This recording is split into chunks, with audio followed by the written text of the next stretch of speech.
What starts here changes the world. I have a few suggestions that may help you on your way to a better world. And while these lessons were learned during my time in the military, I can assure you that it matters not whether you ever served a day in uniform. It matters not your gender, your ethnic or religious background, your orientation, or your social status. Our struggles in this world are similar, and the lessons to overcome those struggles and to move forward, changing ourselves and changing the world around us, will apply equally to all. So here are the 10 lessons I learned from basic SEAL training that hopefully will be of value to you as you move forward in life. Every morning in SEAL training, my instructors, who at the time were all Vietnam veterans, would show up in my barracks room, and the first thing they'd do was inspect my bed. If you did it right, the corners would be square, the covers would be pulled tight, the pillow centered just under the headboard, and the extra blanket folded neatly at the foot of the rack. It was a simple task, mundane at best, but every morning we were required to make our bed to perfection. It seemed a little ridiculous at the time, particularly in light of the fact that we were aspiring to be real warriors, tough, battle-hardened SEALs. But the wisdom of this simple act has been proven to me many times over. If you make your bed every morning, you will have accomplished the first task of the day. It will give you a small sense of pride, and it will encourage you to do another task, and another, and another. And by the end of the day, that one task completed will have turned into many tasks completed. Making your bed will also reinforce the fact that the little things in life matter. If you can't do the little things right, you'll never be able to do the big things right. And if by chance you have a miserable day, you will come home to a bed that is made, that you made. And a made bed gives you encouragement that tomorrow will be better. So if you want to change the world, start off by making your bed.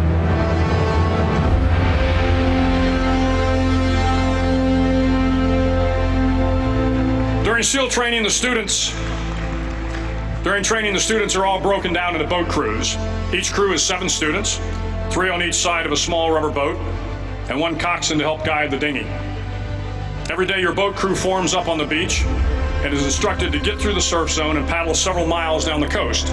In the winter, the surf off San Diego can get to be 8 to 10 feet high, and it is exceedingly difficult to paddle through the plunging surf unless everyone digs in. Every paddle must be synchronized to the stroke count of the coxswain. Everyone must exert equal effort, or the boat will turn against the wave and be unceremoniously dumped back on the beach. For the boat to make it to its destination, everyone must paddle. You can't change the world alone. You will need some help. And to truly get from your starting point to your destination takes friends, colleagues, the goodwill of strangers, and a strong coxswain to guide you. If you want to change the world, find someone to help you paddle. Over a few weeks of difficult training, my SEAL class, which started with 150 men, was down to just 42. There were now 6 boat crews of 7 men each.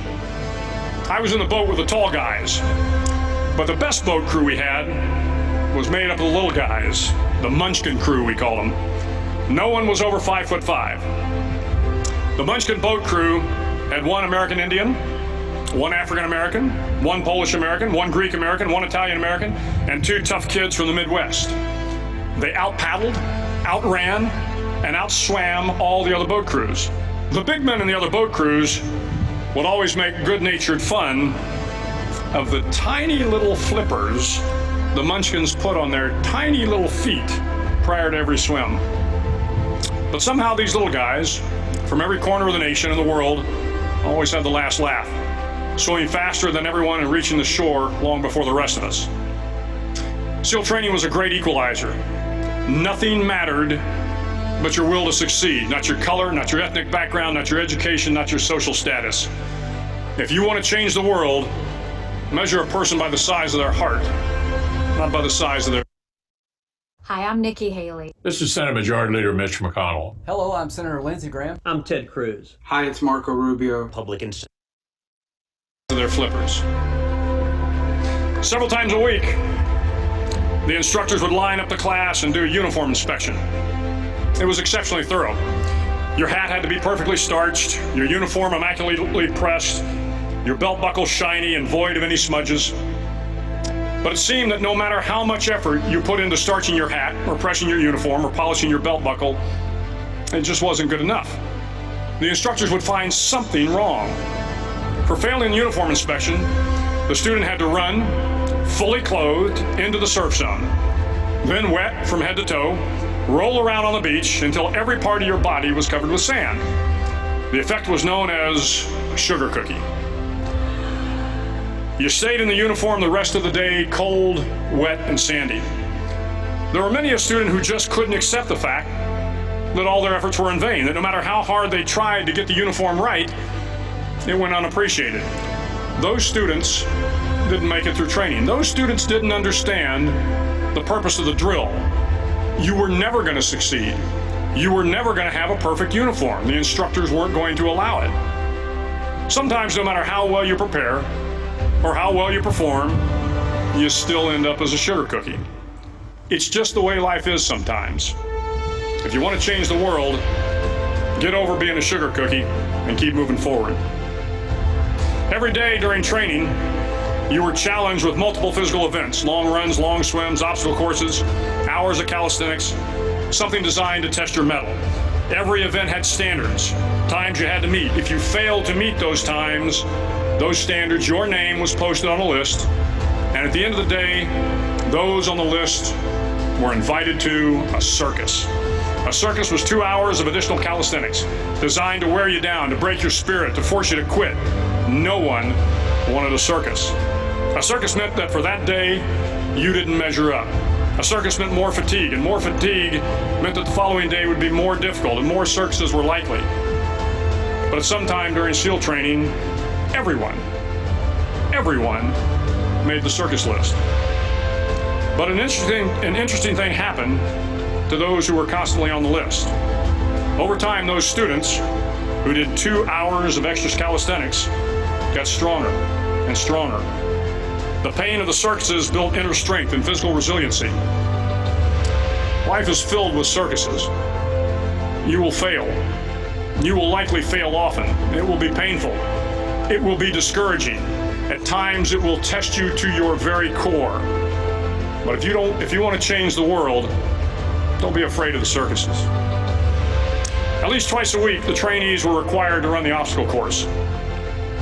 The obstacle course contained 25 obstacles, including a 10-foot wall, a 30-foot cargo net, a barbed wire crawl, to name a few. But the most challenging obstacle was the slide for life. It had a 3-level, 30-foot tower at one end and a 1-level tower at the other. In between was a 200-foot long rope. You had to climb the 3-tiered tower, and once at the top, you grabbed the rope, swung underneath the rope, and pulled yourself hand over hand until you got to the other end. The record for the obstacle course had stood for years when my class began in 1977. The record seemed unbeatable, until one day a student decided to go down the slide for life head first. Instead of swinging his body underneath the rope and inching his way down, he bravely mounted the top of the rope and thrust himself forward. It was a dangerous move, seemingly foolish and fraught with risk. Failure could mean injury and being dropped from the course. Without hesitation, the student slid down the rope perilously fast. Instead of several minutes, it only took him half that time. And by the end of the course, he had broken the record. If you want to change the world, sometimes you have to slide down the obstacles head first. During the land warfare phase of training, the students are flown out to San Clemente Island, which lies off the coast of San Diego. The waters off San Clemente are a breeding ground for the great white sharks. To pass SEAL training, there are a series of long swims that must be completed. One is the night swim. Before the swim, the instructors joyfully brief the students on all the species of sharks that inhabit the waters off San Clemente. They assure you, however, that no student has ever been eaten by a shark, at least not that they can remember. But you are also taught that if a shark begins to circle your position, stand your ground. Do not swim away. Do not act afraid. And if the shark hungry for a midnight snack, darts towards you, then summons up all your strength and punch him in the snout, and he will turn and swim away. There are a lot of sharks in the world. If you hope to complete the swim, you will have to deal with them. So if you want to change the world, At Aspen Dental, smile for zero money down with zero worries. Plus pay zero interest if paid in full within 18 months. don't back down from the sharks. As Navy SEALs, one of our jobs is to conduct underwater attacks against enemy shipping. We practice this technique extensively during training. The ship attack mission is where a pair of SEAL divers is dropped off outside an enemy harbor and then swims well over 2 miles underwater, using nothing but a depth gauge and a compass to get to the target. During the entire swim, even well below the surface, there is some light that comes through. It is comforting to know that there is open water above you. But as you approach the ship, which is tied to a pier, the light begins to fade. The steel structure of the ship blocks the moonlight. It blocks the surrounding street lamps. It blocks all ambient light. To be successful in your mission, you have to swim under the ship and find the keel, the center line, and the deepest part of the ship. This is your objective. But the keel is also the darkest part of the ship, where you cannot see your hand in front of your face, where the noise from the ship's machinery is deafening, and where it gets to be easily disoriented, and you can fail. Every SEAL knows that under the keel, at that darkest moment of the mission, is a time when you need to be calm, when you must be calm, when you must be composed, when all your tactical skills, your physical power, and your inner strength must be brought to bear. If you want to change the world, you must be your very best in the darkest moments.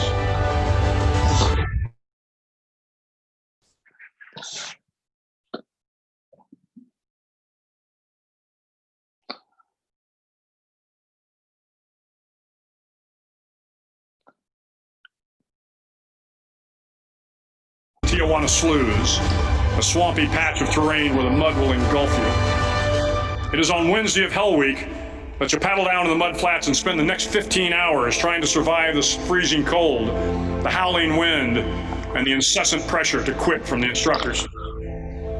As the sun began to set that Wednesday evening, my training class, having committed some egregious infraction of the rules, was ordered into the mud.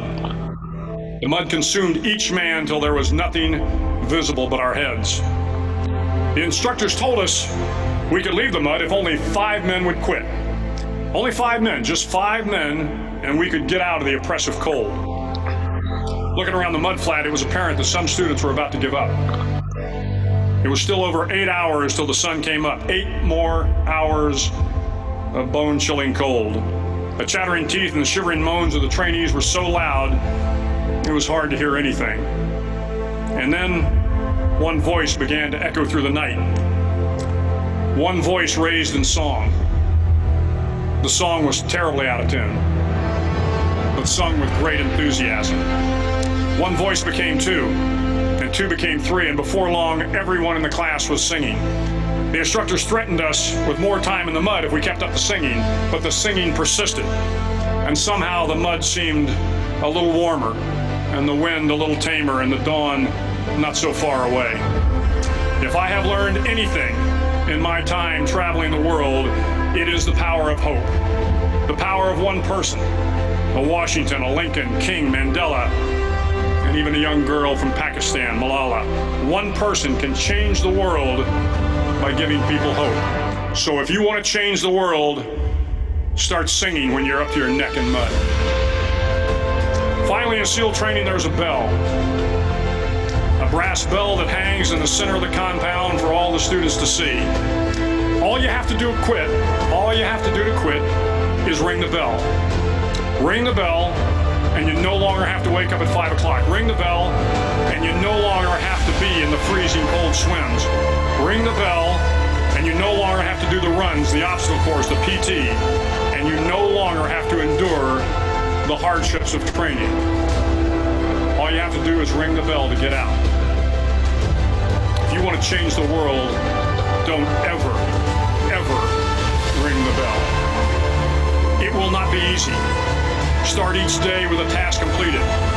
Find someone to help you through life. Respect everyone. Know that life is not fair and that you will fail often. But if you take some risks, step up when the times are the toughest, face down the bullies, lift up the downtrodden, and never, ever give up. If you do these things, the next generation and the generations that follow will live in a world far better than the one we have today. And what started here will indeed have changed the world for the better. Thank you very much.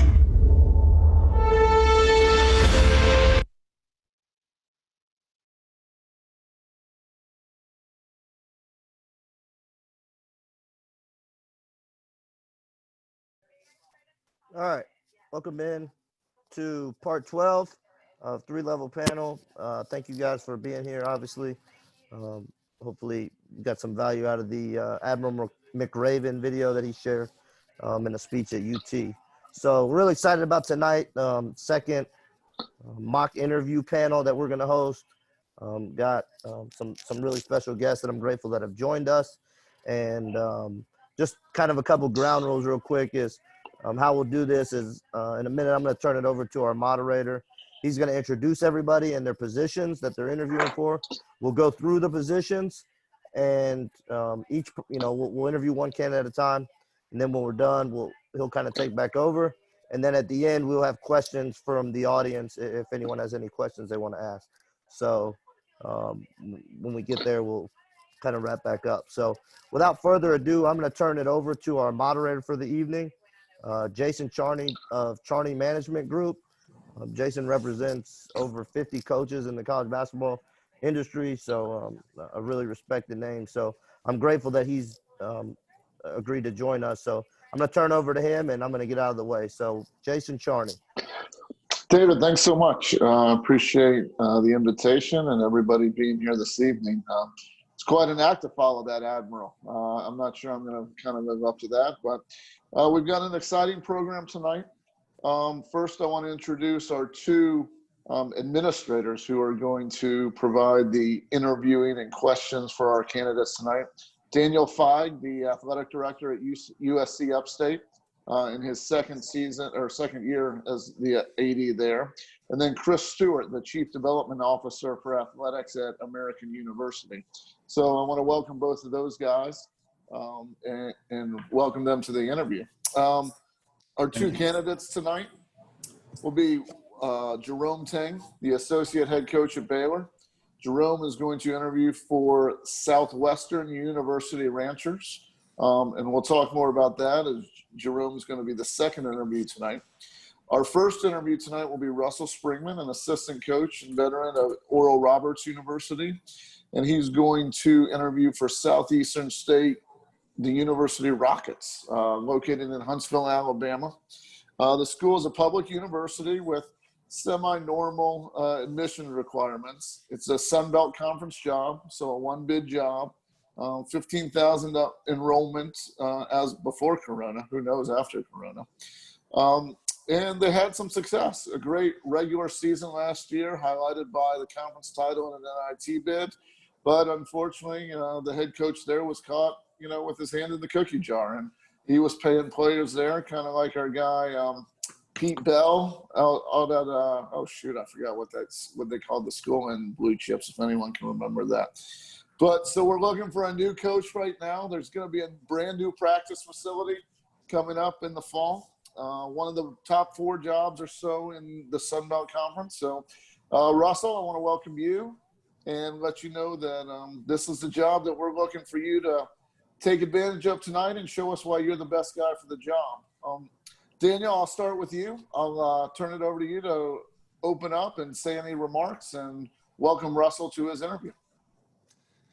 Thank you so much. Thanks, David, Jason, and we look forward to doing this. I did talk to Chris earlier. We're excited. Thanks so much for having us. And I think at least, to make it as worthwhile for everybody, I know we don't have a lot of time. Coaches, we felt like we're going to jump right in. Chris and I talked about sometimes I'll start an interview with some softballs, but I know we don't have a lot of time, so we just want to jump in. So we're going to go right after it, Coach Springmann. So thanks so much. Thank you. I think I'll just start with, but I'll still try to throw you a softball here. I appreciate it. Yeah. So your experiences in Texas and Oklahoma primarily. I know you're from Maryland. Talk to me a little bit about how you might make a transition into Alabama and what that would look like. Why you're interested in that job right now. Well, first of all, having the opportunity to work at a place like the University of Texas, I was able to travel across the country, but more importantly, establish relationships all over the country. Had the pleasure of going back to the East Coast and to the South consistently to recruit quality young men to our program at the University of Texas, more so than the other stops that I've made along my coaching career. But I believe in relationships, and I think relationships are universal, not regional. And as long as you're willing to invest in people with time and communication, you can establish relationships that are necessary to build your program. And then in terms of the interest in this particular university, Southeastern, obviously there's been success. You're coming off of a championship season, an NIT bid. Obviously there's support in the community. Had to be money raised to establish a new practice facility 2 years from now. So there's got to be a sense of excitement in the program. I know the previous coach was dismissed for as a result of an NCAA investigation. So I definitely think there are things in place there that would allow us to win going forward. Thank you. I guess let me jump right into the next question. That's helpful. You've been really successful the places you've been throughout your career, particularly at Texas, but you've not had an opportunity to be a head coach. What do you anticipate might be the biggest challenge for you as you become a head coach for the first time? I think the biggest challenge is moving from being a suggester to a decision maker. But I believe at this time I've experienced every level. I shouldn't say every level, almost every level of coaching. I've been a high school head coach. So I was running my own program at the age of 22 and very thankful for that experience. Although it wasn't a Division I head coaching opportunity, it was still an opportunity to be a head coach. So you had to do everything from drive vans to wash clothes to raise money to meet with parents and everything in between, in addition to scheduling your practices, developing practice plans, making substitutions, and so on and so on. So I believe I have head coaching experience. The other part is having been at a variety of levels, I feel like I'm more prepared now than ever. And I've been blessed to be around great coaches at a time, each time along the way where they're developing, building, and then sustaining a program. And I think that's critical. You can have a winning team, but that's a lot different than having a winning program. So, when I was at the University of Florida, I was not on staff as a coach, but I was grateful to learn from Billy Donovan. And I would argue he's probably one of the top coaches in the last 50 years of college basketball. And I was able to watch everything from conditioning to academic standards to practice and just the total organization of a program. And then doing the same thing at the University of Texas with Coach Barnes when he took over, and to experience the level of success that we did going to 16 NCAA tournaments certainly prepared me. Coach just gave me tremendous responsibility, from running camps to being academic liaison and overseeing our recruiting.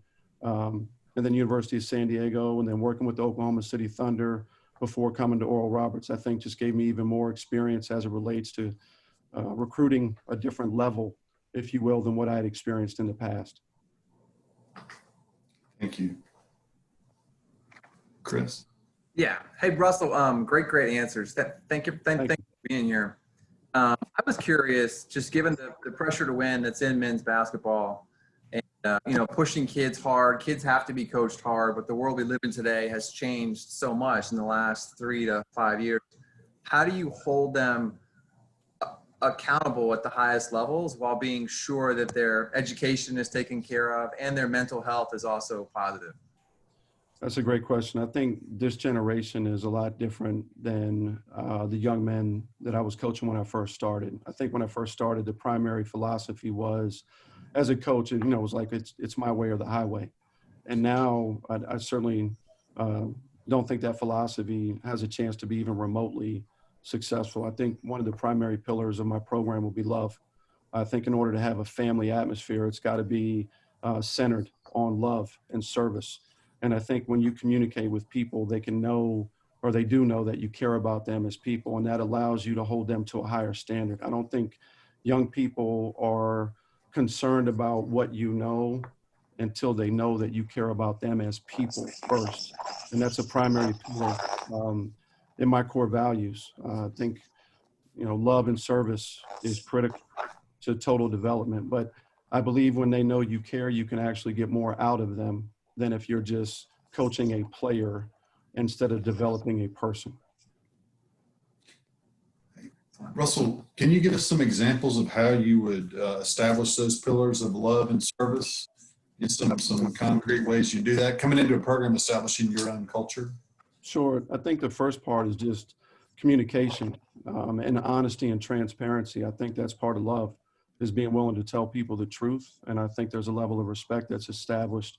And, trust happens over time and with communication. And I think you have to invest in the players well beyond practice time. And it has to be outside of basketball. There has to be time dedicated to each person in the program where it is just simply about them and what's going on in their lives. I think it's challenging to put ourselves in a young person's world now, and everything that is going on and all the pressure that they have with social media, academic expectations, athletic expectations, but just being mindful of, where they are, what page are they on in their story, because it's always changing.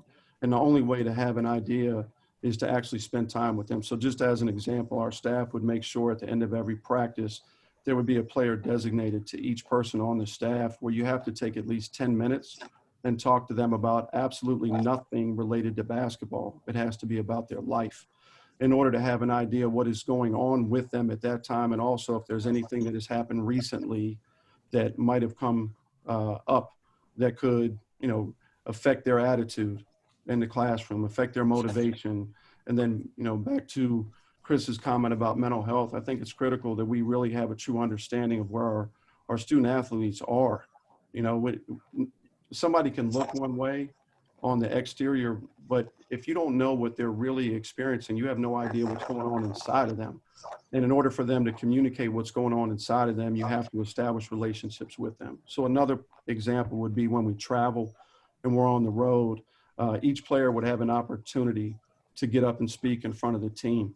And 3 to 5 minutes, nothing too painful. I know young people, public speaking is a challenge most of the time. It's, arguably a number one fear for a lot of young people. But sharing their story so we can all become more connected. I believe vulnerability is also a part of establishing trust. So I hope those two examples give you a better idea of how we would become more connected and serve each other on our team. They do. Thank you. Russ, if you were able to come in, how would you define the success of your program if it went well after the first year, 3 year, 5 year? You kind of walk me through what a successful program would end up looking like for you. I don't know if we'd really be able to determine the success of our program until 5 or 10 years later when we have an idea what young men they've become. And in terms of wins and losses, I wouldn't put a specific number on anything. I think there's always a constant pursuit of excellence. And I think as a coach, we have the responsibility to build on a foundation that parents have established with the young people that we are going to coach. We have to build on that, and we have to help young people learn the habits and to make the choices necessary to be successful in all areas of their lives. So their personal lives, their academic lives, and then as well as their athletic experience during their time at Southeastern State. So in terms of wins and losses, to me, I don't believe in a designated destination. I think there's always a relentless pursuit of excellence, and that's what we would strive for. Obviously, we're going to strive to win championships in order to get into the postseason. One of the goals for our program would certainly be to win a conference championship and then advance in the NCAA tournament. Certainly been done by other schools comparable to our school. And I think you have to aim high. I think the bar has always got to be elevated. But in terms of long-term success, which I think is most important, it would probably take a lot longer than 3 to 5 years to have an idea. Thank you. You're welcome. Russell, you're coming to us here, you're interviewing for the job at a difficult time in our history, coming off our last coach and the investigation that we're still under. Talk to me a little bit about, have you thought about how you might recruit with this kind of cloud over us, that being that we're under investigation right now? Yeah, absolutely. I think the first part is just being honest and transparent about who we are as a staff and what our university stands for. And honesty, integrity are at the top of the list. And I think people feel that coming from you when you communicate with them. And I think just letting them know what happened in the past is just that. It's in the past. It's got nothing to do with today, and it certainly has nothing to do with our future. That we're going to operate under the standards that the NCAA has established. We're going to play by the rules. We're going to do everything above board, academically and athletically. There are no shortcuts to success, and we're not willing to take any to win games. So I just think being above board in everything that we do and establishing a standard of excellence that's communicated to everybody that we deal with will let them know that we're going to be full of integrity in everything that we do. Thank you.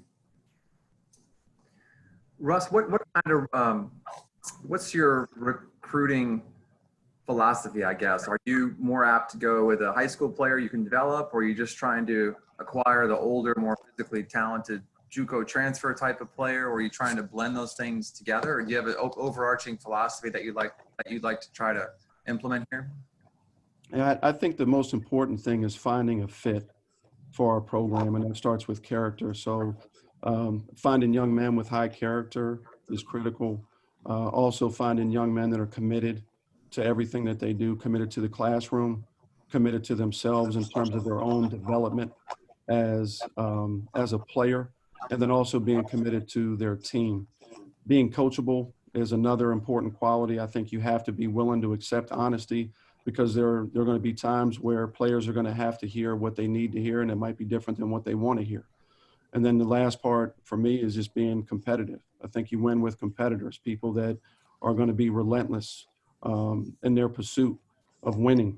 And if a high school young man fits that profile, then we're going to recruit that individual. If it's a junior college player that fits that profile, then we're going to recruit that individual. If it's a graduate transfer, the same thing. But I think the most important thing is, who are they and what are they about? Because that is going to eventually sustain the program. I think every year can be different based on who you lose, whether it's senior leadership. So at times putting a freshman point guard in a position to absorb the loss of a graduating senior point guard might not be in the best interest of our program, unless it's a freshman that can walk in and play immediately. So in that event, we might lean more towards a graduate transfer or a junior college transfer. But I really do enjoy a 4-year process. I love being able to be with young people for the complete experience and watching them develop every step along the way. But I also know things have changed. You know, the transfer portal right now is at roughly 1,000 names, and I don't think that's going to change anytime soon. So we have to make sure that we're paying attention to who's in the portal and recruit accordingly. Great, thank you. Thank you. Also, how do you get to some of those traits you were just mentioning? Like, how do you learn those things in such a compressed recruiting window, and knowing that it's really tough to get a kid and you're going up against all these other great Sunbelt schools? I think it was a tremendous benefit being part of the Oklahoma City Thunder and being exposed to how they really evaluate players throughout the season. And I know it's a different time period, but you have to ask questions that aren't superficial questions. And you have to be willing to literally turn over every connection possible to a young man to gain as much information possible about that particular person. Sometimes high school coaches or junior college coaches, whatever the case may be, might not give you the full story because they're trying to protect that particular kid. And I think we owe it to our program and the university to make sure that we're turning over every stone and we're communicating with every person that's around the young man, a guidance counselor, an assistant principal, a principal, multiple teachers in the building. If the young man attends church, who is he around at the church? Anybody in the community, whether he goes to a particular recreation center, does he play in a certain area, who is he around? And then digging in as much as you possibly can and asking questions that you're requiring the individual to answer with detail. It's not simply a yes or no question. And I think throughout that process, you can gain a ton of information and learn a lot about a particular individual. And then I think, honestly, part of it is your gut. I'm certainly not going to pretend that I'm 100% accurate. My gut doesn't always tell me the truth, but I do trust it, you know, and I think you have to be willing to do that. I think sometimes there are young people that have great character, but they make a poor choice. and there's a difference between the two, right? If you consistently make poor choices, then I have to question your character. But if you're of good character and you happen to make a bad choice, I don't think that makes you somebody that shouldn't be considered for our program. I think you make a good point that doing your due diligence and trying to really dig in to learn about fit is really important to make sure that that student fits the mold of the culture you're trying to build. We're trying to do that here at the university as well. And so to that end, actually, since this is you're one of our finalists, I have a couple calls set up with some of your former players at Texas and San Diego tomorrow. Tell me a little bit about what you think they're going to tell me about you as a coach. I think the first thing they would tell you is that I care about them as people, and that I was willing to invest time, energy, and effort into their lives and help them as a person first, and try to give them things that they could learn from in their lives to help them be better young men, to help them be better in their relationships as they go on in their lives and become husbands and then fathers.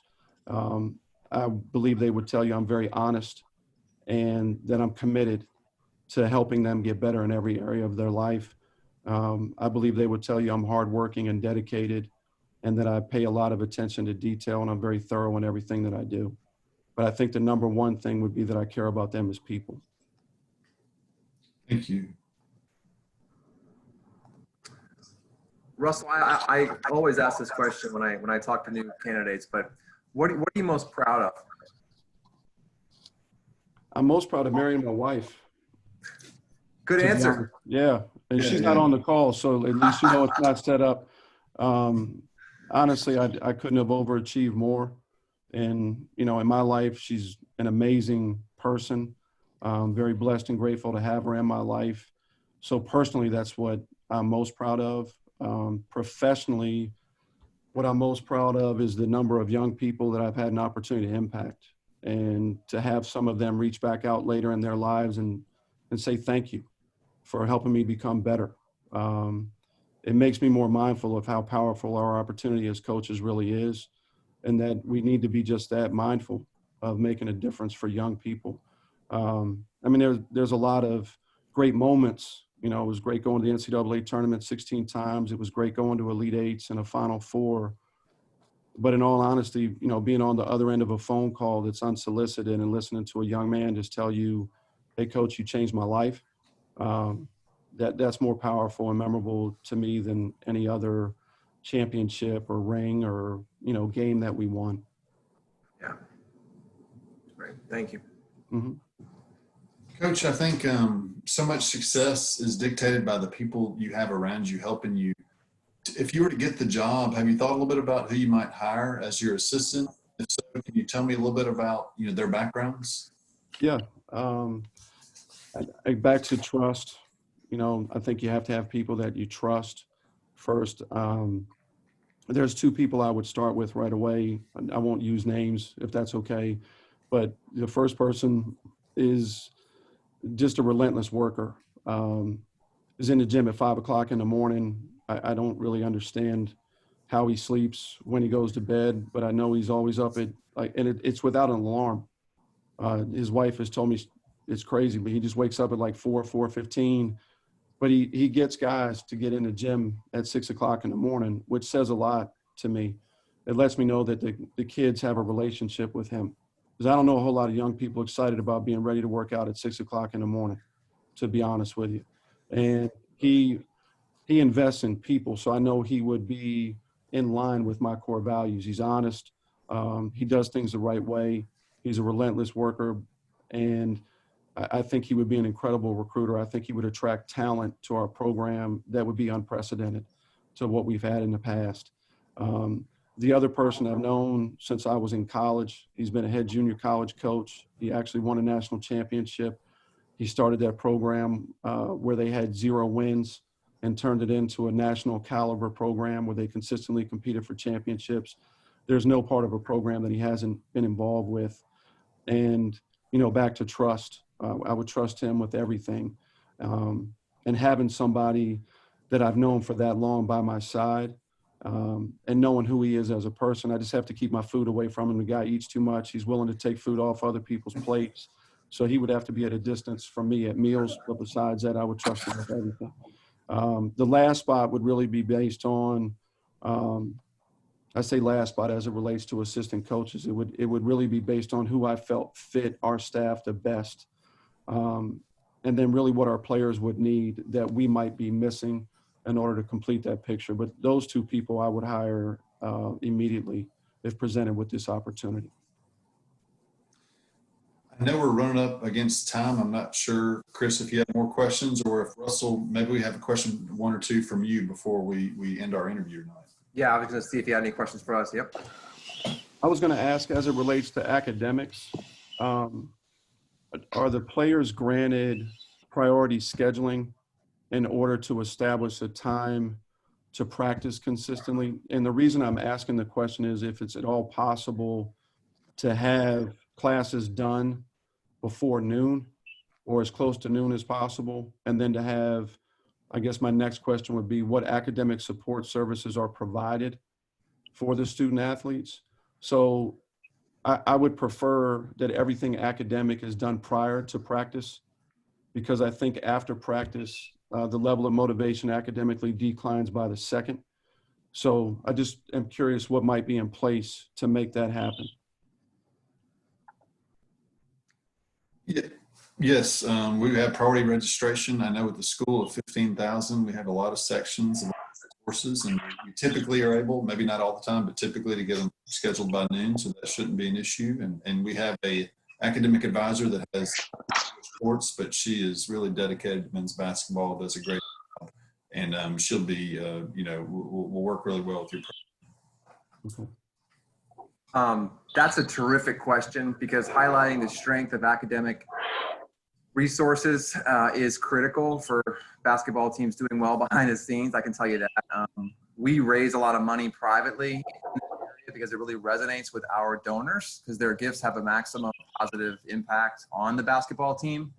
And you're so spot on to ask about what that would be structured like in this role, because if you don't have great academic support, it's really difficult to win games. That's a really great question. Thank you. I don't know what just happened to my screen. I'm sorry. You have other questions for us, Coach? What is the setup with study hall? And is it an individual setup or is it a team study hall? And if it currently is a team study hall, would I have the opportunity to change that to try to accommodate the players again during the day as much as possible? Then if they needed additional tutoring or academic support, would it be available in the evening as well? And good question as well. I mean, I think those are good questions, certainly. Very specific, yeah. Background, yeah, specific and all that good stuff. Jason, I don't know what the timing looks like. Are we trying to finish? Are we trying to do minutes? No, I mean, look, I think the questions that you guys have asked and Russell's answers have been great. Russell, did you want to give any kind of closing statement or anything? Or are you satisfied with your interview to this point? I would just like to say thank you for giving me the opportunity to get in front of you all today and to be in this position where I'm a finalist for the job. I'm excited about the opportunity to become the next head coach at Southeastern, and just looking forward to hitting the ground running and getting started on establishing and sustaining a winning program that produces quality young men long after their time at Southeastern is completed. Great, thank you. Russell, I do have to apologize. You were a much better interview than I was as a moderator to begin. And I did not brag on the fact that you're a 20-year plus veteran in the industry with great success at Texas, a couple years at San Diego, time at the Oklahoma City Thunder, and then right now at Oral Roberts, and have had some of the biggest recruits in the country besides your wife, including Kevin Durant and TJ Ford at Texas. And I did want the other people on this call to understand kind of who you are and your background, and I was remiss not to share that at the beginning, so I do apologize for that. But wonderful interview, very articulate, and I know we'll have some feedback towards the end of the thing. Okay, thank you. As we move on to the second part of our presentation tonight, let me introduce Jerome Tang. Jerome is the associate head coach at Baylor University. He's been there for 17 years and has really helped build that program from rock bottom. If you guys remember the scandal, which I think a lot of people on this call probably weren't in college athletics 17 years ago. Prior to that, he was the head coach at Heritage Christian in Texas, 4 state championships. And while at Baylor, 8 NCAA tournaments, 4 Sweet 16s, 2 Elite 8s, and has been an integral part of building Baylor into one of the premier programs, not only in the Big 12, but throughout the entire country. Jerome is interviewing tonight for the Southwestern University Rancher position, based in Oklahoma City, Oklahoma. Similar to Baylor, it's a private faith-based institution, above average admission requirements, and a member of the AAC, which obviously a multi-bid league with Memphis, Cincinnati, South and Central Florida. The previous coach was fired for not being successful, 4 straight years under 500. And in this day and age, ADs make a change when you don't win. The school opened a brand new arena in 2019. Always a blessing for the new coach and a potential curse for the old coach if he's not winning enough. And it's one of the best 5 jobs in the country. Our interviewer panel will still be Daniel and Chris, but I'd like to welcome Jerome Tang to the process this evening. Thank you. Chris, if you'd like to get us started, or Daniel, if you want to get us started. Chris can take it away. Sure. I'll lob out the soft question, which Daniel had earlier, in the sense of why you for this particular job and why this particular school? What resonates for you? Well, first of all, it's an honor to be here and to have an opportunity to interview for this position. Your question about why, this is a pretty easy one. Baylor's the largest Baptist school in the country. It's a private institution in the state of Texas, in the Big 12 conference. Southwestern being a private Christian institution in Oklahoma, it's within my region. Academic are extremely important to me and to my family and at Baylor University. So that just carries over. And then I don't think anybody could spend 5 minutes around me without understanding how important my faith is to me.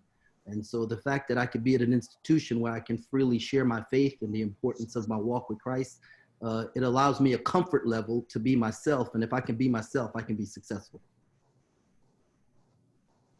Excellent. Thank you. Coach, talk to me a little bit about how you guys were able to establish that culture and have so much success at Baylor. We've had a tough time here at the university the last couple of years and don't have a great culture and haven't been winning the way we'd like. To give me some concrete ideas of what you might do to come in and try to replicate that same level of success. Daniel, I do. Everything that we do at Baylor University is built around the concept of joy. Okay, and joy for us means Jesus first, others second, yourself last. And if we can get young people who understand having something greater than themselves being the driving force, how they can impact other people's lives and think about others more than they think about themselves. And finally, when we talk about ourselves, we talk about not just who we are, but the best of who we are and being willing to give and share that, then that's the foundation you can build on. And especially in an environment today where we're talking about Corona and social injustice and things that are flying around the country, you've got to have the criteria may change, but the principles don't. And if you can have joy in building what you're doing, putting something greater than yourself first, putting others second, and thinking about yourself last, that gives you a great foundation to build on. So when Coach Drew came to Baylor, I was hired a month later, and we sat in a meeting, and he said, how can we be successful?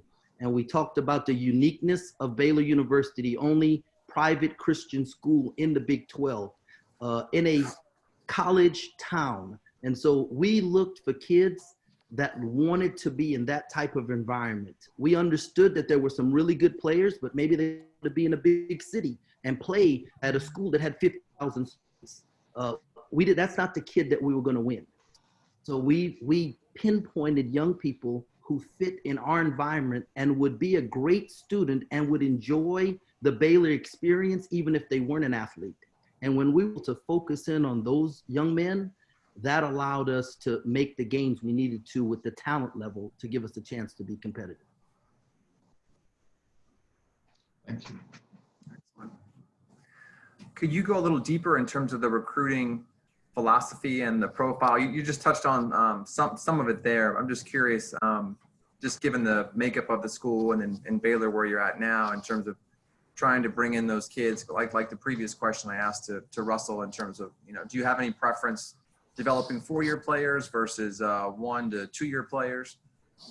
Well, we're building a program and not a team. So I guess I would have a question for you in that, are you looking for immediate success? Are you looking for something that's going to sustain? And Chris, you being a fundraiser and being really successful at it, I assume you mess with the market some. And, the guy who's like buying and selling every day, they're not going to have over the long haul, won't have the same gains that the person who puts their money in and then leaves it alone and lets the expert take care of it. And over the course of 10 years, you'll gain more money if you just leave it alone than if you mess with it every day. So my question to you would be, what is it that you're looking for from this? A quick game or build a program? Selfishly, I would want a coach dedicated to that long term, obviously with the backing of the AD and the university president, to give you a long-term contract and to set reasonable expectations, for year 1 through year 5 or 6, whatever the length of that first contract was. So you're absolutely correct. As a fundraiser, our best gifts come from those people most vested in your program. And many times those are alumni student athletes who played 20, 30, 40 years ago, and they had a great student experience and they want to give back to provide an experience like that for the current student athletes. So that's what I'm always looking for, and I'm trying to foster. And the coaches that I work with that do it the best have that type of tenure in their contract status. Obviously, you have to earn that. Everyone wants to win. But I do believe that with the right leadership, AD, president level, that coaches can find that. Not that it's easy to find, but ideally, that's what we're searching for in terms of that structure. I'm sure Daniel will have thoughts on that too. Well, given the situation we walked into, we were told at Baylor that you didn't have to win for 8 years. Just don't break a rule. Wow. Yeah, just don't break a rule. And what we were able to do was to really take our time and bring in the type of young people and put a program together and not just a team, and not make mistakes. And, they say you might miss on a really good kid and he'll beat you twice a year, maybe. But if you miss and take the wrong kid, he beats you every day. And that's what we want to avoid, is bringing in the young person that's going to beat us every day. And that's why we took a chance on a kid like Torian Prince from San Antonio, Texas, who was rated 25th in the state at the time. And he was willing to come off the bench for 3 years. It didn't start till his senior year and ended up being a lottery pick in the NBA draft. But that happened because Torian allowed us to build a relationship with him. And it started with, the Breakfast Club. So in the mornings, we'd go to breakfast together. And I like to meet with guys away from the basketball court because I yell at them a lot on the basketball court. Okay, and so they have some very difficult but needful experiences with me on the basketball court. So whenever I spend quality time with them, I do it in a happy place. I heard Bernine Brown say this the other day, that if you're gonna have a tough conversation with someone, take them somewhere where they enjoy being. And they've had good experiences with you. So we go eat breakfast and we have pancakes and we try all kind of pancakes and we talk about family traditions. Like, what is it that you wanted? I mean, what is Christmas going to look like for you 10 years from now with your wife and your kids? What is Thanksgiving going to look like? What are some traditions you have in your family that you want to bring with you? And it was so great the other day for Christmas when Torian sends me a picture of him and his family together in their matching pajamas, because that's what me and my family do for our Christmas. We have matching pajamas. And so that's the kind of stuff I want to build. Such an important point right there about building the relationships. It sounds cheesy and kind of schmaltzy, but it's the absolute truth. It definitely works. Coach, we asked this question before. Talk to me a little bit about how do you do that vetting process so you don't select that kid who beats you every day in the locker room and around your program, that you select the kid that really helps your program. That's tough to do. Sounds like you've had high standards. How do you achieve that with limited opportunities in recruiting? Well, there are two things specifically that we do that help us with this. First of all, talent is very easy to recognize, basketball talent. Whether a kid has good hands, good feet, they can run and jump, that's the easy part. So as we're evaluating the other parts of things, one of the things we look for is, number one, the kid who smiles, all right? And it sounds very simple, but let me tell you, when I walk in the gym, if I see a kid who's frowning, it sucks the energy out of me, okay? I want kids who are gonna smile, who have a smile on their face, because when I walk in, I've got a smile on my face. All right, and we're going to bring energy for that. That's, people always say they want guys who play with high energy. Well, how do you quantify high energy? For me, it's a smile on their face. Are they just happy people? The second thing we do is we chart body language. Okay, we chart our guys, how many times they touch each other, how many times they high five, how many times they put their hands underneath, how many times they put palms up, how many times they have a negative response to something that happens. We chart it and we quantify it, and then we come up with an equation for them and say, you have to have this amount of positives compared to this amount of negatives. So when we go out recruiting and we're watching a game in the summertime, or we're watching a high school game, or we're watching a tape, we're not fast forwarding for when the kid is in the game. We're watching him on the bench and seeing how many times he stands up and cheers for his teammates when they make a good play. How do they respond to people? We purposely sit behind the bench to watch how they interact during timeouts. Because those are the things, those intangible things are the things that pay a tangible difference when we step on the court. So we had a young man this year named Obem Okike, and Obem came off the bench. In fact, he barely came off the bench, but he was probably our most valuable player on the team because he had a smile every day at practice. He brought great energy, and he was the voice in the locker room. He would not allow anyone in the locker room to say something that was against what the coaching staff was saying, and kept everybody on the same page. And I think everyone on our team, from our All-American Jared Butler to second team All Big 12 Maceo Teague to Mark Vidal and Davion Mitchell, who were both on the Naismith Award defensive team, all of those guys would tell you Obem was the most important person on our team. Coach, what do you love most about coaching? Oh, man. I love watching young people grow and becoming the best version of themselves. You know, they say the greatest form of flattery is imitation. And when I was a high school coach, for 10 years. And when I was 28, I adopted two young men while I was single. Young fellow named Richard Hurd and Lamar Hurd, they're brothers. And I had the pleasure of being able to raise them. And I got to fly out to Portland to perform Lamar's wedding for him, you know. And so to him, me being his coach was the most important thing to him. For me being his dad was the most important thing to me. But being able to perform his wedding, and when he picked me up at the airport, we got in his car, and I looked at his radio station.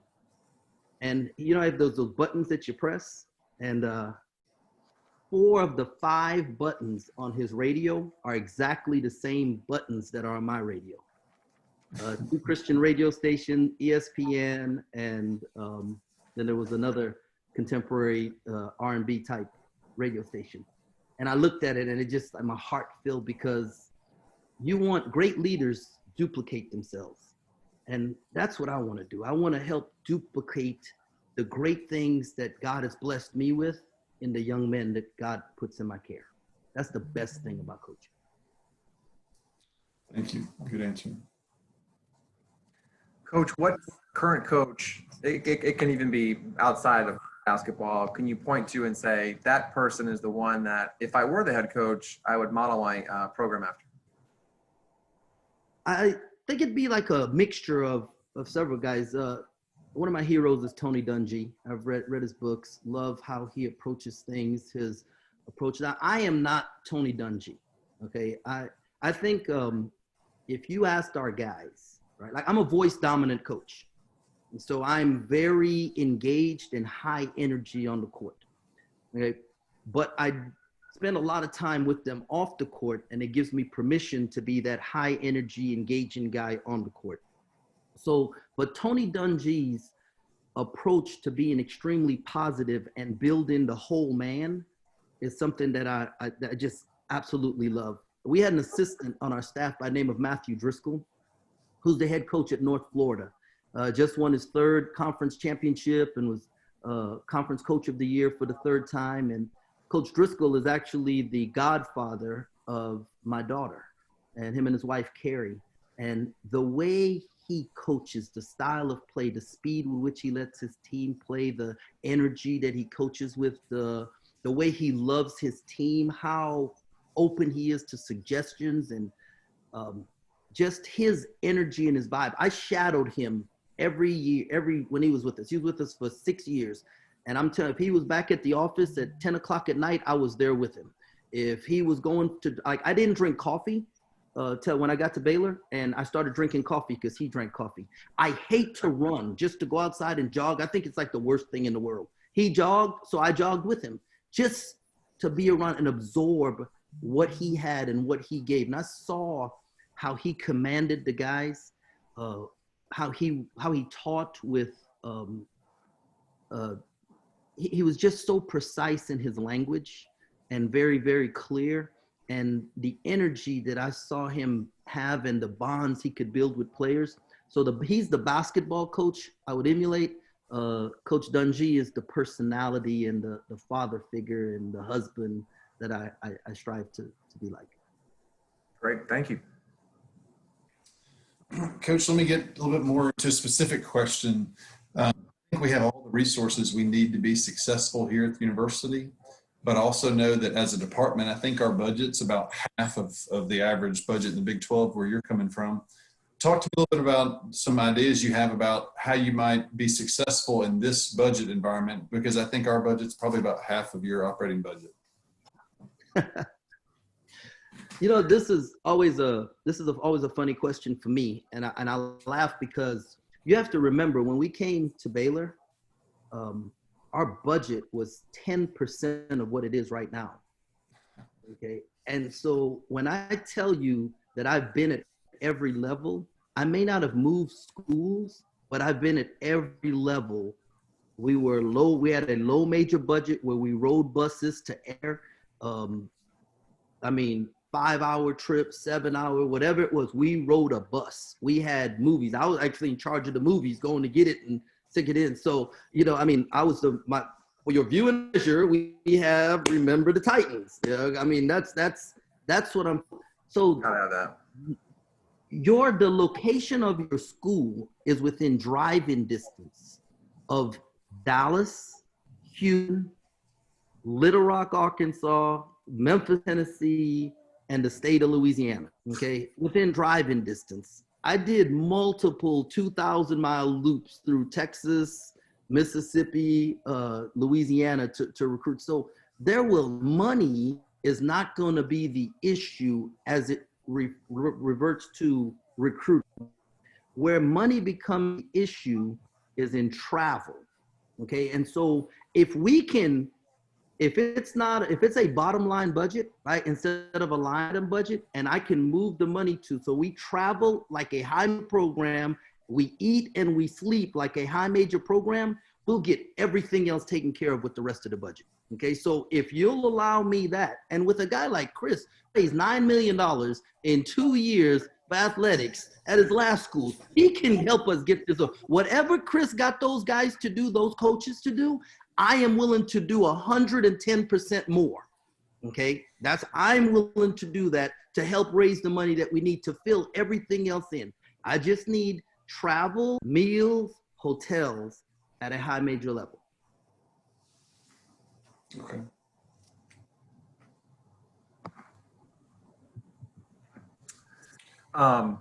Coach, I think you may have answered this earlier in one of your terrific answers, but what are you most proud of?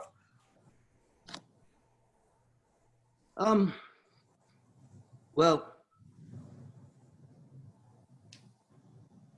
it's not just one thing, but the most important person in my life is my wife. Okay, so when I was 15 years old, I was in church, and a minister got up, an evangelist, and he said, I gave the first 30 years of my life to God, all my time, my energy, and my finances. I told God, when I turn 30, I want you to send me my wife. And then he introduced his wife, and she was drop dead gorgeous. Now, this minister was chubby, bald head, wore glasses. And I thought to myself, man, if God could give that man her, I need to listen to this. So I told God that night, I'll give you the first 30 years of my life, my time, my energy, my finances. When I turn 30, I want you to send me my wife. September 7th, so my birthday is October 7th. September 7th, 1 month before my 30th birthday, I was introduced to my wife. 5 months later, we were engaged. 6 months after that, we were married. We've been married on August 2nd, will be 23 years. Being a husband and a father, and my 2 boys that are older that I adopted, my son who just graduated from high school, and my daughter who's gonna be a junior. Those are the things, that's who I'm most proud of. Thank you.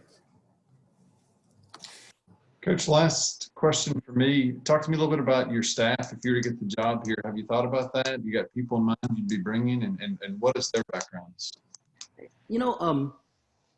If we had had this conversation 6 months ago, I could have named the people I thought I was going to hire. During this pandemic and us doing all these Zoom meetings and just really reevaluating things, I've learned so much, right? And so I'm not going to give you names, but I know somebody on my staff at some place will be a former head coach, because I need someone who stood in front of the media before and had to answer some tough questions. I need someone who's called a timeout, not a basketball timeout, but when things are going wrong, they've been able to pause everybody before. And so I think that wisdom's going to be real important at some place on my staff. Maybe not necessarily on the road, but someone who I can be around every day and really bounce things off of when I'm at the office. I am a high energy, voice dominant coach. Okay. I'm just me and the guys, they hear me all practice. I need some guys on my staff who can go behind and slap them on the butt and put their arms around them and tell them, man, coach loves you. You know he loves you. You're doing all right, man. Just get back in. I need some guys who have that personality and have that demeanor about them that they're gonna help bring me back down when I need to be. I lean towards the defensive side of things. Although when I coach the U.S. Virgin Islands national team, I do the offense. But at Baylor University, I'm in charge of the defense. So I lean towards the defensive side of things. I'm going to need someone on my staff that has an offensive lean, and maybe even an offensive fall over. And because somebody who is just really, really passionate about it. I know what good offense looks like because I know what hurts really good defense. We were ranked 4th in the country this year defensively. So I know what good offense looks like. But I'll need someone who's really passionate about it on that side, the way I'm passionate about the other side. Thank you. Chris, do you have more questions, or should we turn it over to Coach, see if he's got any questions for us? Yeah, I definitely want to open it up, see if Jerome has questions for us, for sure. Yeah, I do. After looking at my resume and understanding my background, what's the biggest red flag that you guys have?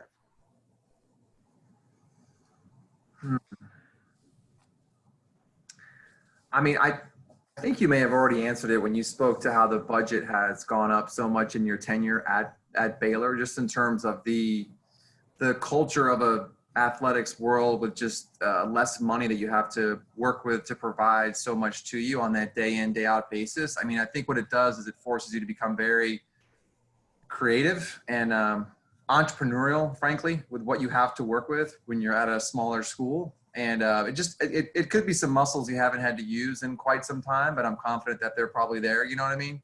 But that was my biggest thing, is just looking at the track record of having been at a place with so much to work with over such a long period of time. Well, I'm really glad that you brought that up, because I was a youth pastor for 8 years, and if you know anything about youth pastors, we can take an offering, all right, and we learn how to take a little and make it spread to a lot. And at Baylor, we've had to do that. We've had to build it every step of the way. I've been involved in fundraising. I helped raise funds for the football stadium, in fact, football practice facility. The guy who made the lead gift on it, we had the last conversation before he made the lead gift. So I'm a team player. I'm not about building a program. I want to build a university. I want to build the whole thing. I want to be able to help in any way. So Chris, when you're out on the road and you need me, I'm going to be there. If you need me on a phone call, I'm going to be there. I want to help build this thing. So raising money and making ends meet will not be an issue, because that's something that I'm well versed at. Gotcha. Thank you. I think what you just said is applicable today, certainly in the pandemic and everywhere, right? Every institution, big or small, you need, to me, the head coach needs to be willing to get out. Chris and I talked about this ahead of time, and be willing to get out, go to the Rotary Club lunch, go shake some hands, go meet with some donors, make an ask. And so I think for everybody on the call, that's, like, in my mind, super important, no matter what size institution you work for, or certainly interview for. I think the other question, to answer your question, looking at a resume, I think a lot of people, to be honest, you probably know this, are when they look at a resume, in administrators, you're looking at a school like this that's been below 500 for a number of years, and it's going to be a lot of work to get them better. You want somebody that's willing to come in and work their backside off, right? Work a lot of hours. And so I want to interview somebody and hire somebody that has a lot of energy. You present with a lot of energy, so you've answered that question without answering it just through your interview. But that's really important. And so you've been coaching, you have quite a great career of experience. And that would have been my biggest question for you, just without having met you, just looking at your resume, was, do you have the energy to be willing to come in there at 5 or 6 a.m. and work your tail off? Because I think that's what it takes coming into a program under 500. I'm a guy who's a routine guy, normally up early in the morning, going for runs or walks with my wife, or bike rides, and long hours have never been an issue. And when you're passionate, people say, do you get tired of this? I never feel like I'm going to work.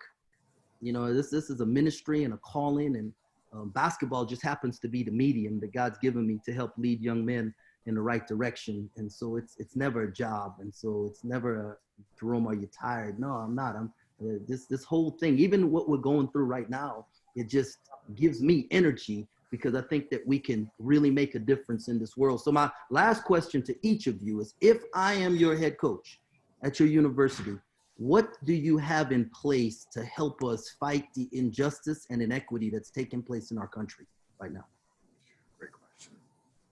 Yeah, that is a great question, right? I mean, obviously we want to be in a position to provide that support to our students, to let them know, whether it's through programming, that we're here to support them and help amplify their voice. And for our coaches, for our university, we want to be an advocate.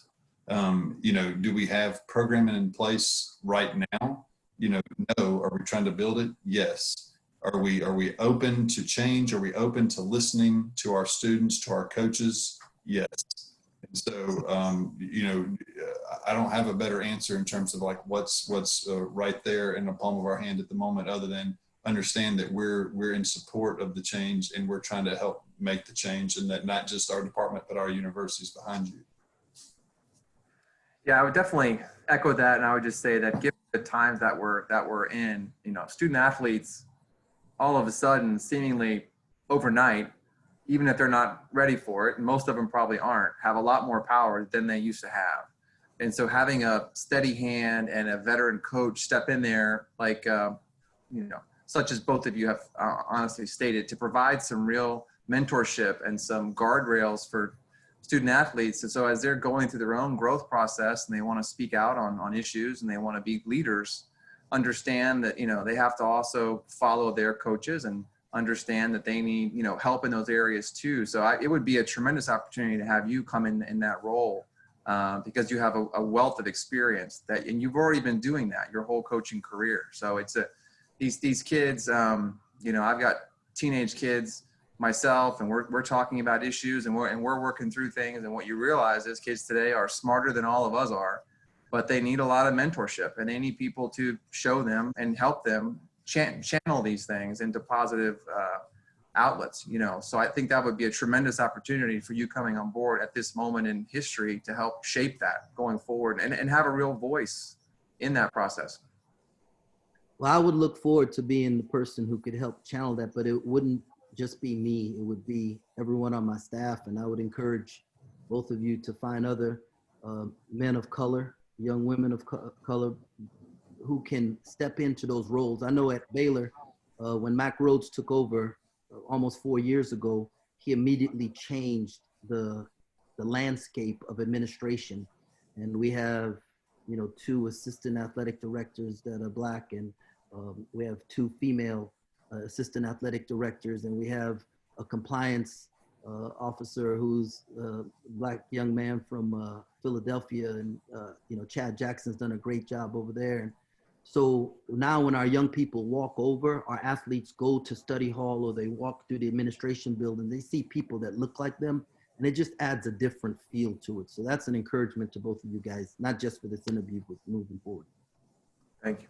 Thank you. Jason? Jerome, do you have any last statement you want to make, or do you want to leave that it was on sort of? no, that was my last soapbox thing. No, it was great. It was great. Well, guys, I want to thank you. I think, David, if I'm correct, now we start our little feedback section of the program. Is that correct? That's correct, Jason. Okay. I guess I'll kick it off here and I'll start. Russell, I'll start with you. Number one, your poise and experience comes out right away. The way you articulate your thoughts and your vision is professional, experienced, and wonderful. I really like the part about the pillars of love, trust, and service and communication. I think that was great. You said something that I've had a couple issues with my clients in the past couple of years. Okay. And I think this is a very important point to hammer home, and you said it perfectly, that you have to care about these kids as people before they listen to you or before they care about you coaching them. And I've probably 2 coaches over the last couple of years who have really struggled with that. And the way you articulated that is one of the most important messages I think I've heard anyone say in an interview over the past few months. The question about what does success mean? And your initial answer was, I can't really judge that for 5 to 10 years when I see what kind of men they become. And then you sort of bled into the success of the program. The only thing I would do is, I think in the real world, you're correct. I would just be careful that you don't, second part the winning, right? Because at the end of the day, we all know this is a business. And if you get hired and if you don't win games, it's great that all these kids are doctors and lawyers and professionals and fathers and husbands. If you don't win games, you're not going to be the coach anymore. So I don't want you to forget about that. The other thing I really liked was a good character kid who makes a bad choice can still have a part in your program. A bad character kid is not somebody who should be in your program. I thought that was a great thing to reiterate. And then I thought your question about the academics, but really not just a general bland question about academics, but your purpose of, hey, do we have priority scheduling? Because I want to make sure these kids are waking up fresh in class, taking care of their grades. Then they have the academic support they want. And then when we get to practice, it's all basketball, knowing at 5, 6 o'clock, whatever, they're going to be hungry. They're going to be tired. The last thing they want to do is pop open books and listen to tutors and that stuff. I thought it was a great question, and the way you presented and articulated it was fantastic. Thank you. Daniel and Chris, if you guys want to join in on some of your thoughts on Russell before we get to Jerome.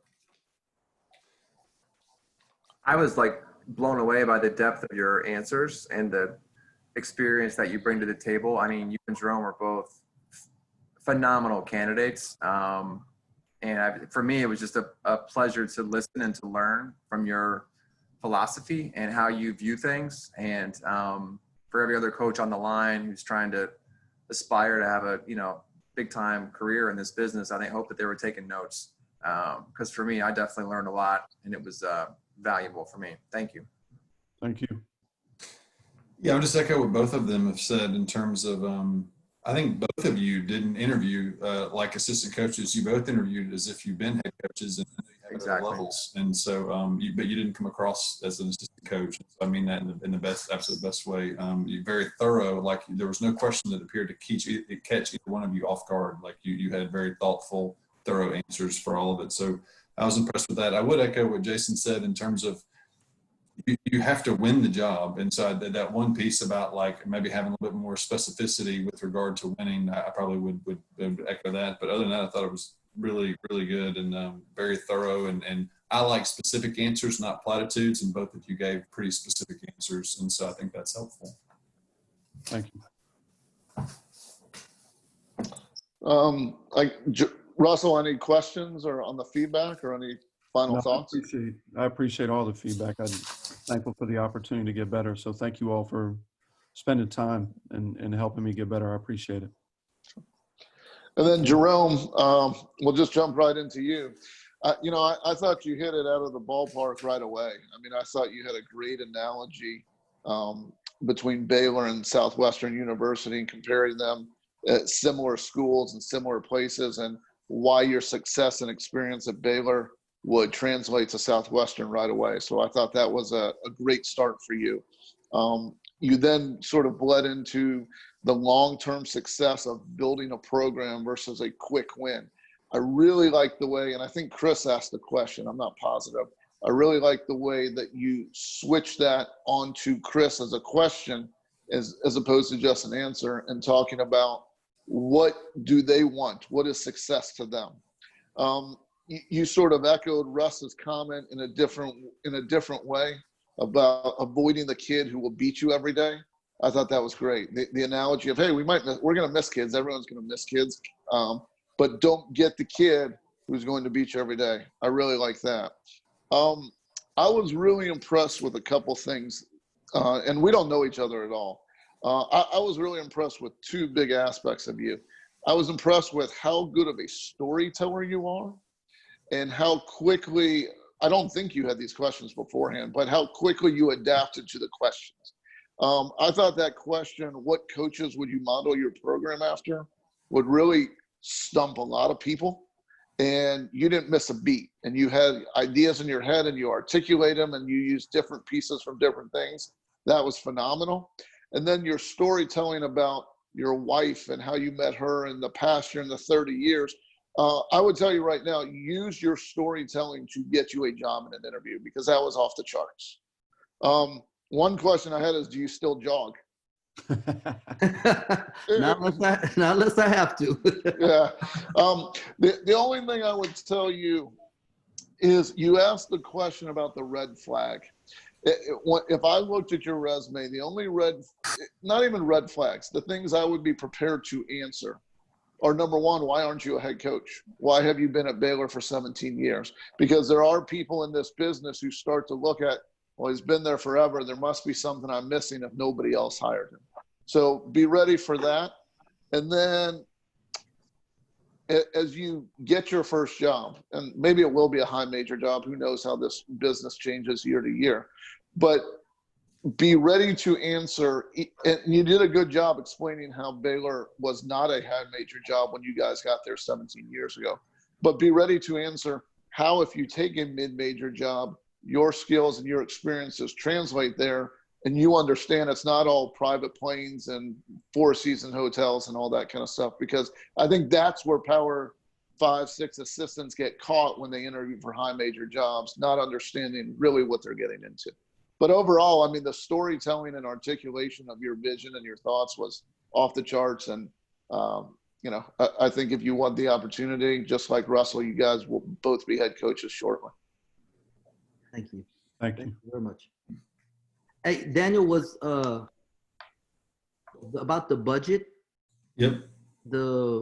What could I have said differently to get my message across, that if I can move it around, I can make it work? What is the language, Chris? Some language I could have used that would have been better. I like the part about, I mean, that makes sense. And I understand exactly what you're saying in terms of move the money to the areas that you want to focus on. And I think most schools wouldn't have an issue with that. I think that some schools, maybe not the school that you're interviewing for, but other ones still might not be able to come through. You said that, hey, as long as I can give them that high major feel of team travel and a couple other areas, then you're fine. Like if the institution at which you're interviewing cannot even afford that, then you might be in trouble, right? If that's your answer during the interview. But other than that, I thought it was really good. And I would echo one thing just for everybody else on the call too, that Jason just mentioned about your answers to some other questions. I think it's great when we ask questions and people say, I would recruit, or I would do, this is my philosophy, but it's even better to do what you said. Like, I don't know your program. I don't know all of Baylor's players, but I remember that you said you had a kid that was 25th best in the state of Texas, and now he's a lottery.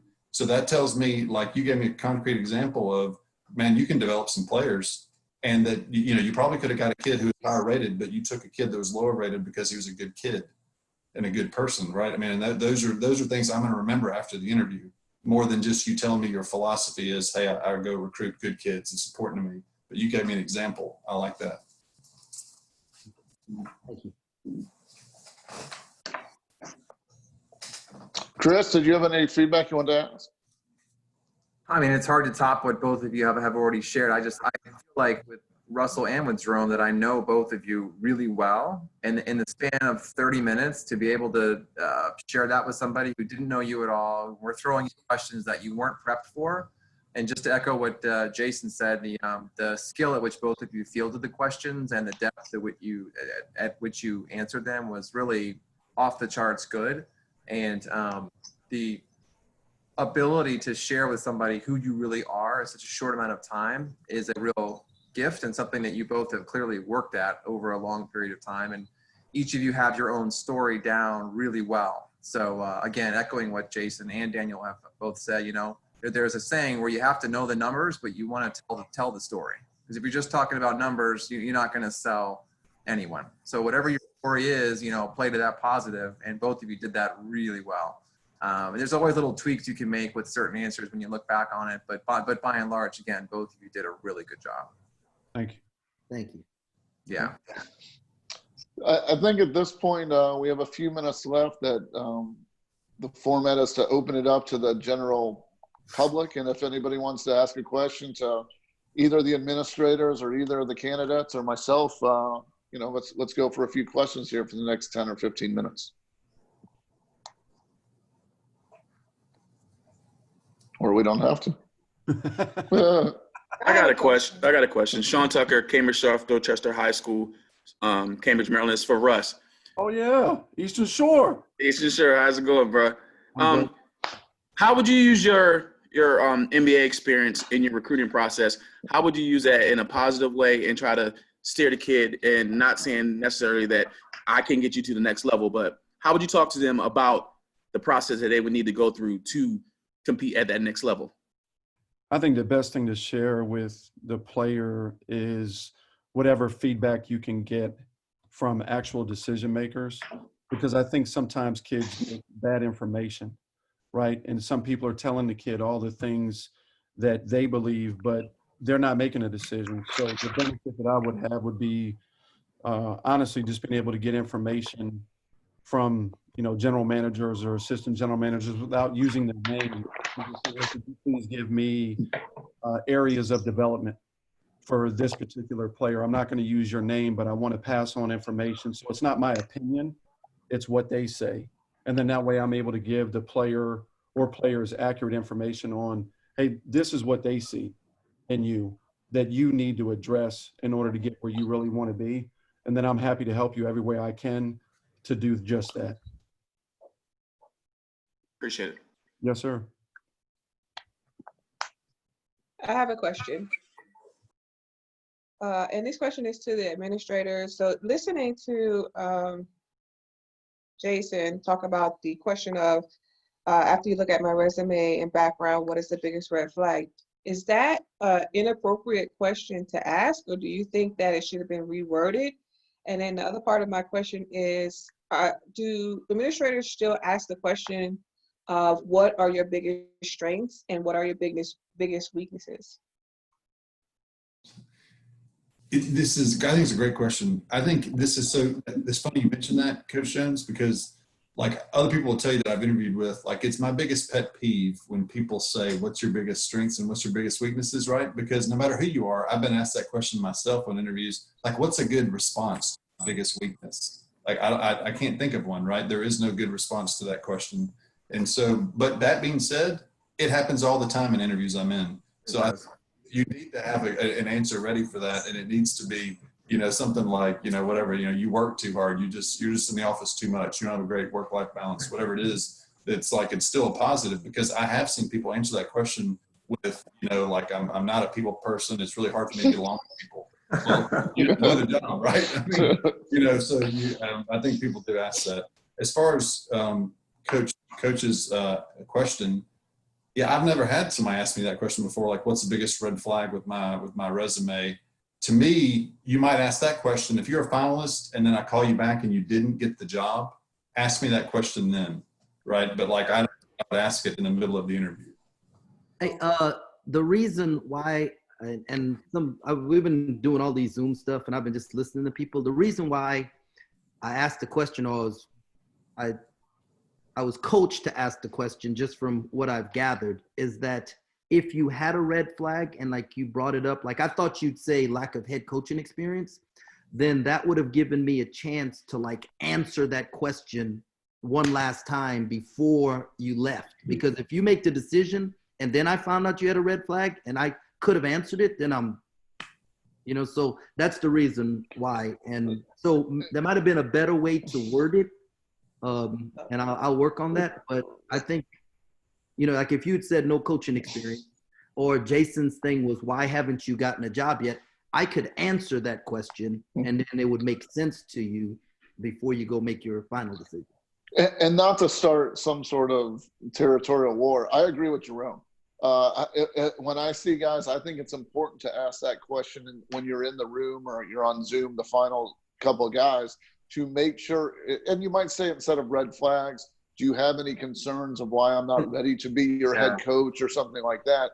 But to put it out there, like Jerome said, to get that answer right there and give a chance to rebuttal, as opposed to wait like, hey, you came in second place and this is why, when maybe you had a perfectly good answer to that thing. So I do think overall it is a good question to ask. Maybe not throw out the red flag there to scare people away, but concerns. Concerns, better word, most definitely. I've got a quick question. First off, it's a lot of people. It's a lot of people there with you. Oh, I appreciate that. Jason, great job moderating. Russell and Jerome, you guys, I thought you guys both did an excellent job. This question's for Daniel and Chris. First off, Daniel, I thought one of the questions you had was something I've never heard, was when you asked, what will your former players say about you? I thought that was a really good question. I don't think I've ever heard or seen that. But one of the questions you guys both talked about was your staff. I've heard some people in interviews talk about don't ask, get an idea of financial stuff. But if you ask a specific question about who I'm going to hire, and I have some people in mind, but then all of a sudden the figures come in and I can't afford those people, if I just shot myself in the foot that I'm saying, okay, I can get this guy, this guy, this guy, and then you hire me and none of those three guys are the ones that we talked about because I can't afford them, because when the numbers came in, they weren't as high as anticipated. How would you go about answering that? Do you give specific names, or do you more give the type of person you'd be looking for to hire? It's that question almost all the time for assistant coaches that have never been a head coach. If you're like a finalist, I wouldn't ask that question early in an interview. Like if you're a finalist, I would ask that question. And I would think that if you are a finalist, you probably have a pretty good idea of what our salary pool was under our last coaching staff. So you go based on that. But if you ask me, I would tell you what the salary pool is if you're a finalist, because I want you to know. But to answer your question, if you thought it was higher than it was or whatever, and so you told me a couple names and it turns out you couldn't afford them, I mean, you hadn't shot yourself in the foot. I hear some people answer that question without giving me names. Sometimes they give me names. I don't really care. I just want to know what type. To me, it's important to know, like, that the coach is self-aware and they know what their strengths and weaknesses are, and that they are willing to go out and say, like, hey, maybe I haven't been a head coach. I'm going to go out and hire a head coach. Or, I've coached at a similar institution, but I've never been, in the Carolinas. So it's important to me. I would hire this guy because he's been in the Carolinas and knows your region really well. So those are the kinds of things I'm looking for, to hear what they're saying in response to that question. Yeah. I mean, usually if you start dropping names of potential coaches, the AD is not going to know who they are anyway. So it's more about that archetype of what type of coach would you be hiring? International coach, regional, there's all types of roles that coaches can obviously fill. So, and in terms of your budget, it is crucial. I mean, some schools don't pay a lot for their assistant coaches. So you have to know what you can actually get within that budget. I mean, for most of Division I, budgets are not huge, and ADs don't want to go over budget, especially now where you're looking at 10, 15% cuts, and it's just a whole different economic world that we're all operating in. So having a head coach who's really sensitive to that and gets that will serve you well. Thank you. Sure. Any other last questions for anybody? Yep, I'll ask Maddox more. For Daniel and Chris, like how important is the basketball specific how to play basketball philosophy once you get down to that last group, especially for guys who don't have head coaching experience? Like, is that a question that you're going to ask them? How important is that, you know, on the list? I know, you know, you asked Tang, you know, who he models his coaching style after, but how important is it for those guys to come in with a specific basketball philosophy? What are you looking for in terms of that? I would tell you that I've seen interviews where we didn't get into that. I've seen other ones where we did. It depends on who's maybe on the committee as well. So it pays all of you when you go to do an interview, you get on campus or in a finalist position, you know, obviously do your research on the committee. Like both of these guys, y'all did a great job of knowing a little bit about us. I would say that for sure. To give you an example, I recently hired a women's basketball coach, and I had my head men's basketball coach on my committee. And so he asked that question every time and got into some details about the kind of offense and defense. And it was important for me too. I sometimes ask that question to get a little bit of idea of what kind of program we're going to have. But you're right. Most of the time we're not going to ask those X's and O's. I'm not, but I would be prepared to answer that question because somebody else might get into it very specifically with you. Yeah, I might. I mean, selfishly, I might deviate on that one, and I would prefer a coach that plays a high-scoring, fun system to make it good for our fan base. And even if we don't win every game, it's still fun to watch. There's nothing worse than losing and being boring. So, you know, if we have to lose, I'd rather lose scoring. What about winning and being boring, Chris? Better than losing, but I want pace and space. So you wouldn't hire Tony Bennett? That's where I was going. Right. I probably wouldn't hire. I'd rather hire somebody who plays a little bit faster. But you know, I think Bennett's not going to make the move right now.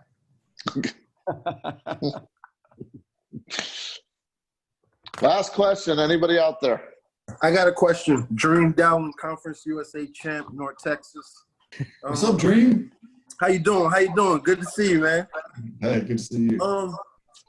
I'm speaking for both Russ and Coach Tang. For guys that's been in this region for so much of their career, what makes administration nervous to hire them in a different region when these guys have recruited at a national level and been successful recruiting people outside of their direct area where they live at? Like, what limits them to being the choice at an institution on the East Coast in Florida that's not in the Texas region? You know, well, I think it depends a little bit, Dream, on you know, the institution that's doing the hiring. And so, like, you know, obviously these are fictional schools, but it sounds like most Sunbelt schools in particular are going to be a little bit more regionally based, right? And so, you know, like I'm looking at Coach Springmann and I know where he's coached, and I know that for this fictional school, probably, y'all correct me if I'm wrong, coaches, but most of the kids that go to school there are probably going to be within a 2 or 3 hour radius. So that are from somewhere nearby that have some familiarity with the school. So it's not that we wouldn't hire him. It's just if I had another finalist that had coached down the street, is from Alabama or what have you, I mean, they're going to be a little bit more, you know, I mean, they have that built-in recruiting already, even though we have another coach who's recruited nationally. If they still hadn't spent years and years right there in Alabama, I mean, it's not, you know, there's something to be lost there. Gotcha. Dude, with that, is ticket sales like part of it, or are you just concerned about being able to? Because, I mean, I don't know about Russ. I've never recruited. I've a little bit Alabama, but there's not a lot of players that come out of Alabama.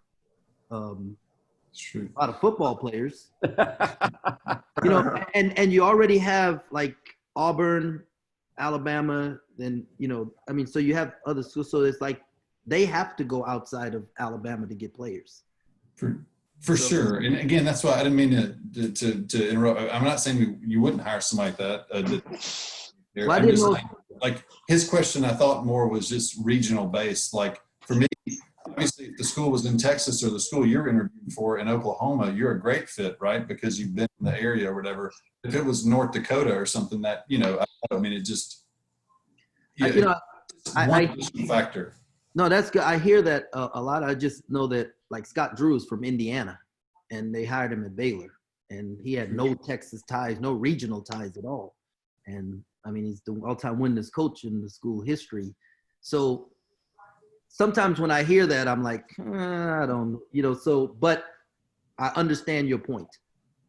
It's a factor. It's a factor that you have to address, because let's say there's a job in Alabama. Let's say UAB. We'll just throw that out there, and you're not comfortable. I shouldn't say not comfortable. You haven't spent a lot of time in that area, but all of a sudden you're going against guys who are SEC assistants. Naturally, administrator search firms are going to give them a leg up because they're in that region. Now, does that mean it's correct? No, because just like Scott's success at Baylor, I think most, if not the Pac-12 at this point, none of those guys were West Coast guys. Sean Miller, Bobby Hurley, Andy Enfield, those, Mick Cronin, those aren't West Coast guys. But it is a bias that administrators and search firms, from my standpoint, go to right away when they're making their initial list or whatever, that you'd have to address or sort of bully your way through. Okay, understand. Yeah. Anybody else? Yes. My name is Coach Anthony McCoy, and I had a question for both interviewing parties, Coach Tang and Coach Russell. After being behind head coaches for so long, how do you keep your identity? How do you keep your coaching identity intact and keep striving forward to be a head coach? Because I'm currently in the process of moving from behind a head coach and going into a head coach's position. I'll go first. Hey, Russ, Anthony, first of all, congratulations on the job. And, Thank you. You know, Coach Drew and the people that I trust that are in my circle, they've always told me to be myself. And, you know, and so I've been allowed to be myself.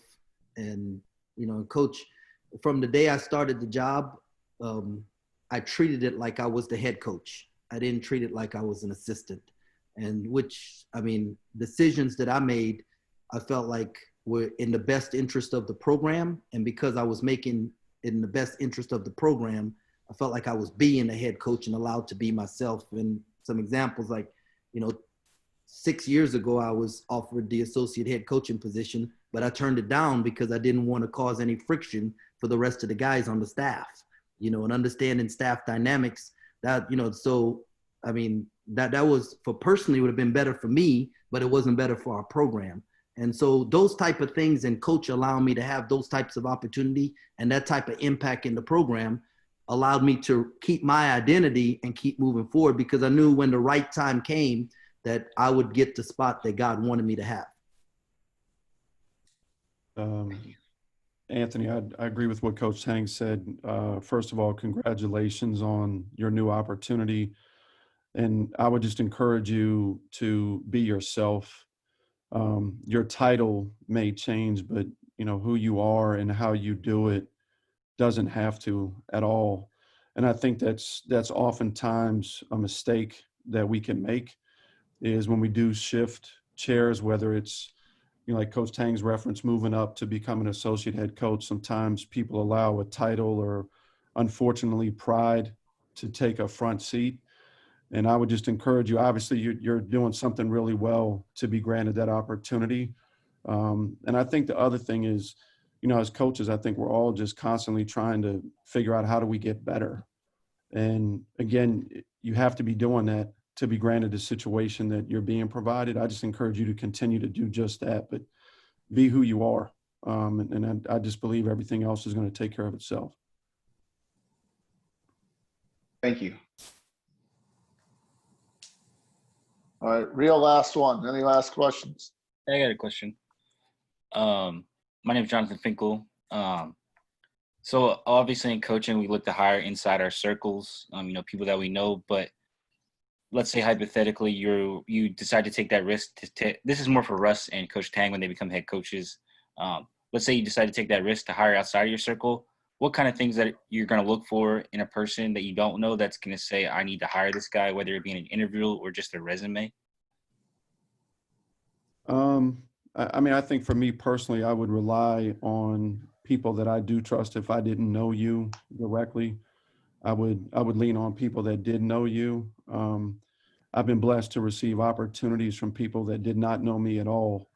So I have an eye for that, and certainly can relate to being in that position where all you're looking for is a chance, right? For somebody just to believe enough in you to give you that opportunity. And I think it's necessary in our profession, and I like being in front of people. I know right now things are different, but back to something I said, like my gut's not always right, but I pay attention. And I think sometimes you get a feel for people when you're in front of them. And I know for me, I would like to talk to people to get a better understanding and then trust my gut that I can hedge my bets. Like, look, I believe in this person enough for them to do the job that I'm expecting them to do for our program. Jonathan, that question is near and dear to my heart because Scott Drew didn't know me from Adam when he hired me. We had a phone conversation that was about an hour. We had and it's supposed to be an interview for 3 hours, and we talked about movies. And then he came to my house and ate dinner and offered me the job. And the connection was our faith. And that's going to be, for me, you asked if personally, it's going to be, for me, it's going to be about a connection of faith, because we're going to go through and have disagreements and do a lot of things. I don't expect everybody to agree with the things that I want to do, and I'm not going to agree with what everybody on my staff wants to do. But at the end of the day, when we walk out, we know we love each other because of our faith and how we love the Lord. And so that's what's important for me. Great.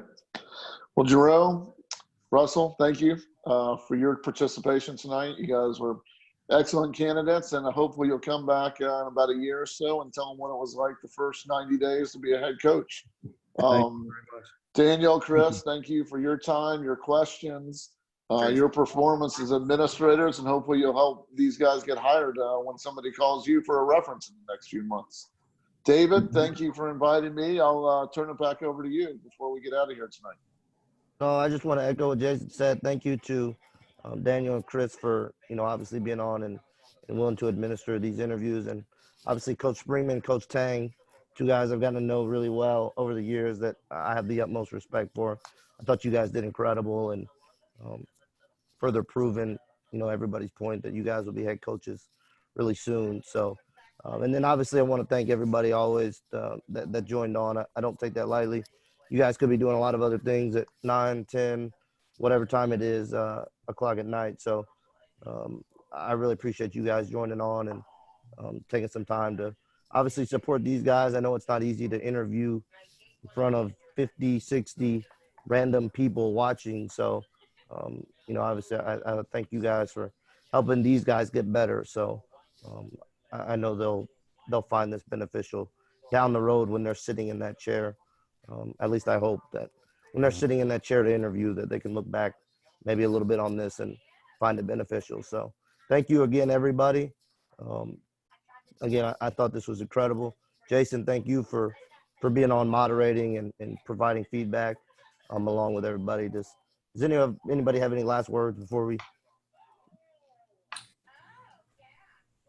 Yeah, are they going to put their contacts in, or like how we can reach out and just say thank you?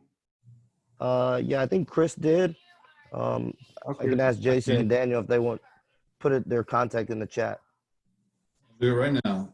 Thank you guys. Thanks for having me. For certainly, I really enjoyed it, and I echo what they said. Coach Tang, Coach Springmann, you guys will be head coaches in no time, and we look forward to following your success as you guys take that leap and become head coaches. Thank you. Thank you. Thank you very much. Great job, you guys. Thank you so much. Thank you.